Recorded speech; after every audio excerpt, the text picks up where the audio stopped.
As I gripped the steering wheel, my knuckles turning white, I couldn't help but feel a growing unease. The night was dark, moonless, and the road ahead seemed to stretch into a never-ending abyss. Rain poured relentlessly, slashing against my windshield, distorting the world outside into a blurred, nightmarish canvas. I was on a remote highway, far from any signs of civilization. My car's headlights fought valiantly against the darkness, but their feeble glow barely penetrated the inky blackness. The radio had long since lost its signal, leaving me with only the rhythmic drumming of rain to accompany my thoughts. The unease grew into a gnawing fear as I realized I hadn't seen another car for miles. It was as if the world had forgotten this forsaken stretch of road. My cell phone had no signal either, rendering it useless in this isolated nightmare.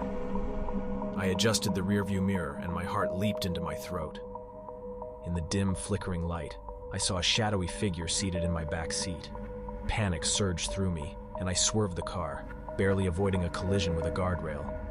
My breath came in ragged gasps as I fumbled for the overhead light switch, my shaking hand finally finding it.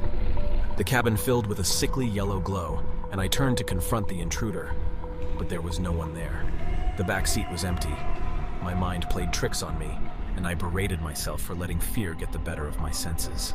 I resumed driving, determined to put this nightmarish encounter behind me. But the unease lingered, and the feeling of being watched never truly subsided.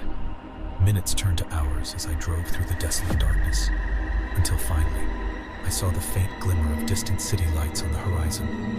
Relief washed over me as I approached civilization.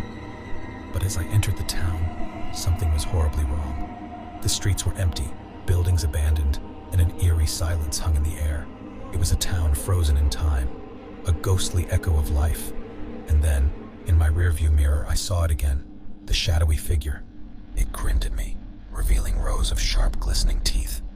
As the realization hit me that I had driven straight into a nightmare, I knew that escaping this nightmare would be an ordeal like no other.